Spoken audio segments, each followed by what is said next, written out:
Hello there, watching the press preview, a first look at what is on the front pages. Time then to see what's making the headlines with the Daily Mail's consultant editor Andrew Pearce and the Daily Mirror's associate editor Kevin Maguire. Great to see both of you. As ever, let's start with the front pages, shall we? And the Financial Times leading with the Bank of England's extraordinary intervention to try to head off the negative reaction of worldwide markets to the government's mini-budget.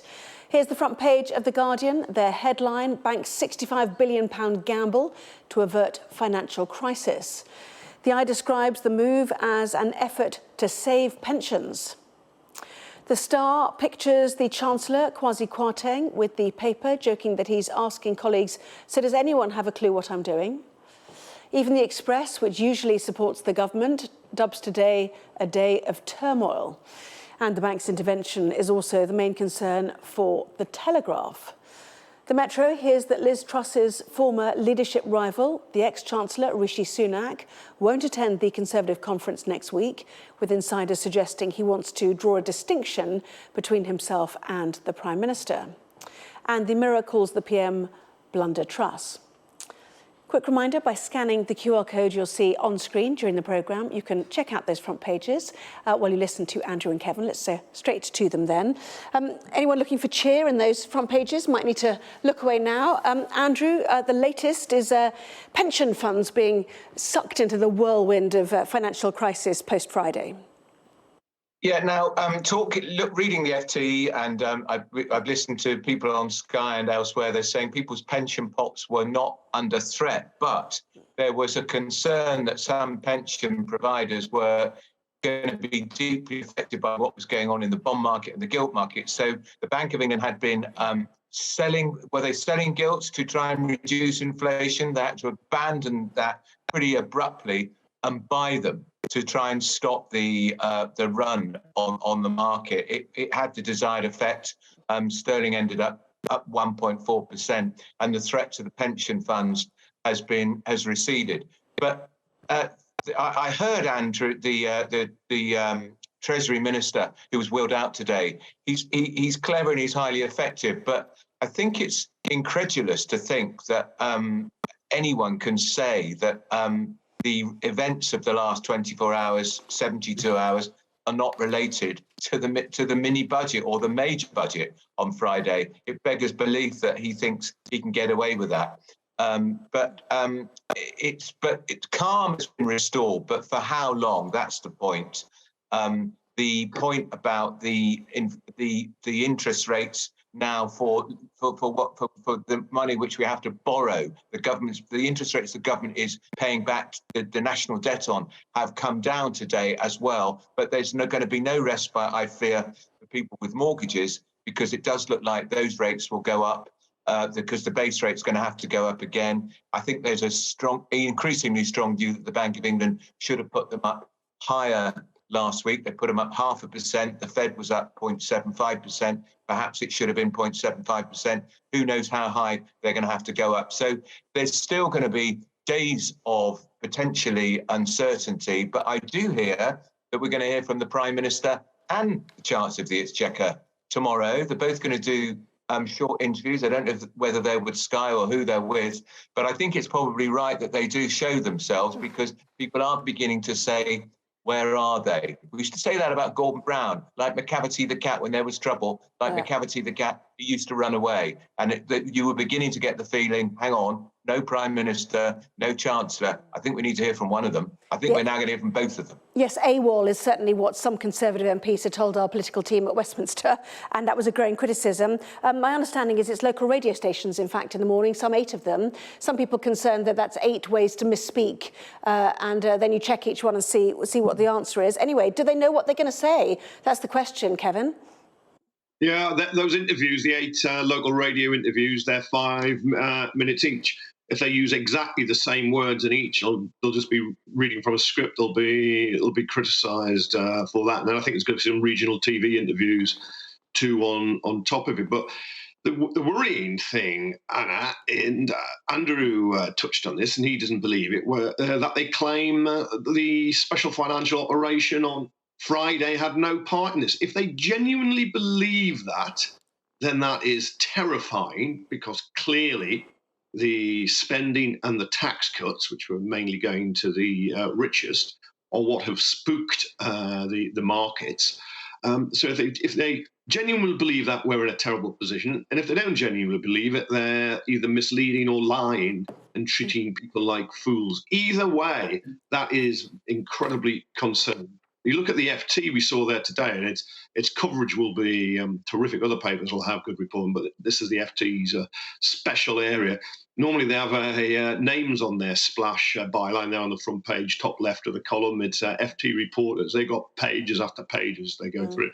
And I suspect by the end of the week, most of us will be pretty expert on gilts and yields, and that little chart there behind quasi-quartang. Look at the fall on the right-hand side, 30-year gilt yields. It's an incredible about turn when instead of selling debt to raise money, they're now having to spend, as we see there, the Bank of England intervention, spending 65 billion to buy debt to try and shore up the economy.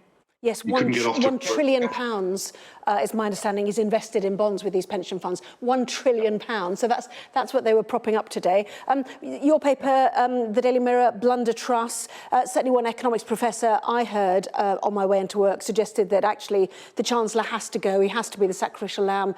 No one will trust him ever again. We know he's been speaking to banks and so on. This is all 4 days ahead of the Conservative Party conference, where presumably a number of Conservative MPs simply won't turn up.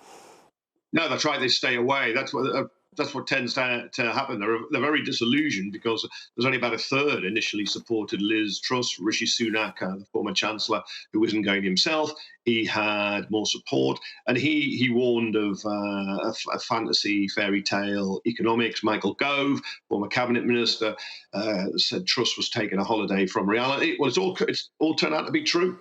She's done what far right think tanks wanted to do, believing in free markets. Well, they've got them in free fall now. That's what they've got. They got them. She was warned not to do it, warned of the consequences, and she did it. Will she sack her chancellor? You would think she might have to try and hold on to him, but we just don't know where this crisis is going. They're not in control, so they can't get a proper hand on it. So anything could happen now. Yes, and Rishi Sunak, the Metro tells us, one of those missing the Tory party conference, to give the new PM all the space she needs, is the quote that they've got. Let Liz own the moment. Indeed. Well, we'll wait for those local radio shows tomorrow morning, no doubt. But Andrew, can they stick by this? It wasn't the mini budget. The bulk of the expenditure was on financial help for business and homes for the energy crisis. Now, that was factored in, though, wasn't it? That wasn't the issue. Yeah, look, can I just say a couple of things here? Rishi Sunak wouldn't have gone to the Tory party conference next week, whether there was a problem in the banking system or not, because he lost the leadership.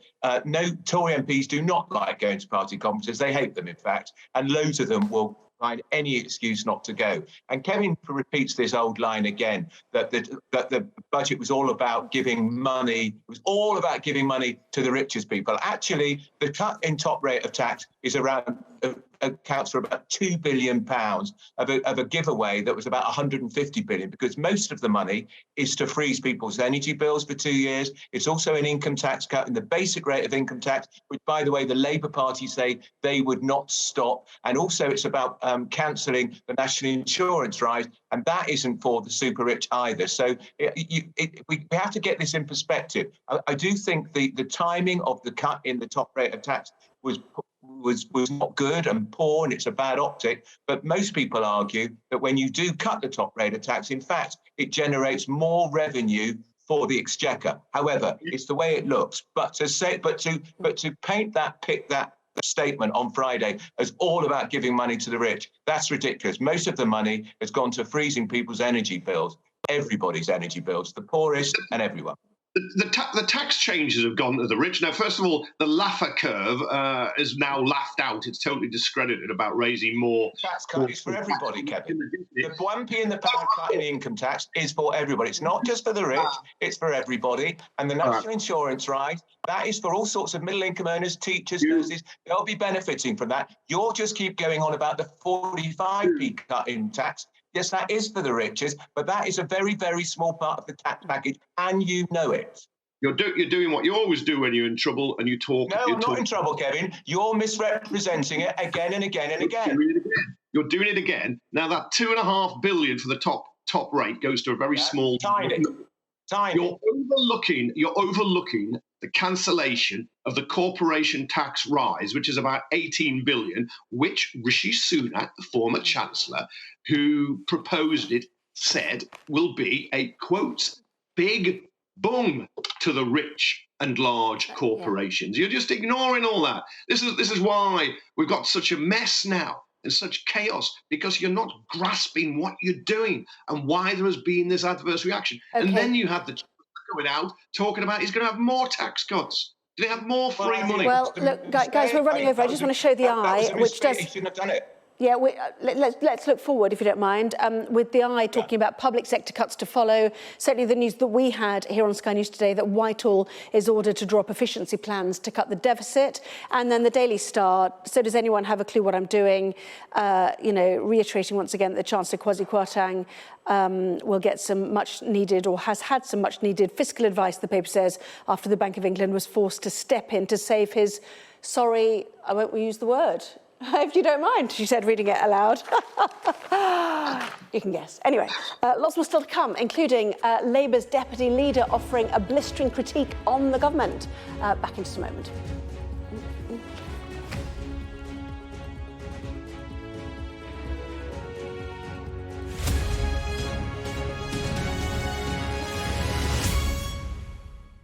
Watching the press preview with me, once again, Andrew Pearce and Kevin Maguire from the Mail and the Mirror, respectively. But let's go, in fact, to the Metro, I think it is. She says, getting her glasses on. Angela Rayner, some might say barnstorming finish to the Labour Party conference. How did it go, Kevin?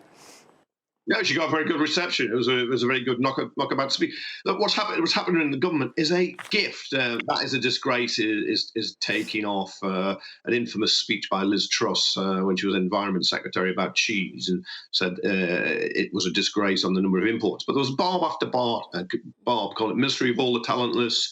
The clowns escaped the circus. What about England's green and pleasant land? Then she said, frack it. I bet she went over that several times. Andrew's just looking at us now, actually. Yeah, I mean, I'm just looking at the body language between those two. They don't like each other, do they? But they've managed to put on a good show this week. And I was at Labour, as was Kevin, and there's no doubt the mood amongst Labour activists is the most positive I've felt it for years and years. They think what's happened in the last 5 days is created an open goal, and they think even Keir Starmer can't miss it, because he has hit the corner flag once or twice when there's been an open goal. But I think even he should score, get a bit closer to the back of the net this time.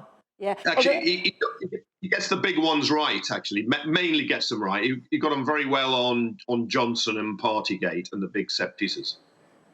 OK, I was just going to say, wasn't it a year ago that Boris Johnson looked like he was going to get 10 years in office? But we move on, because as we know.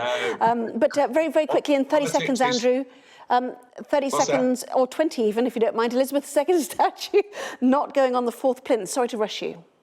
No, we don't want it on the 4th plinth. We want her to have her own plinth. We want her own space, which she doesn't have to share with 3 statues of Nelson and all the rest of it. We want her to have her own, and perhaps near her mum and her father, along the Mall. OK, that's another campaign then, is it? Good. Thank you both very much indeed. Andrew and Kevin, super to see you both. Thank you very much indeed.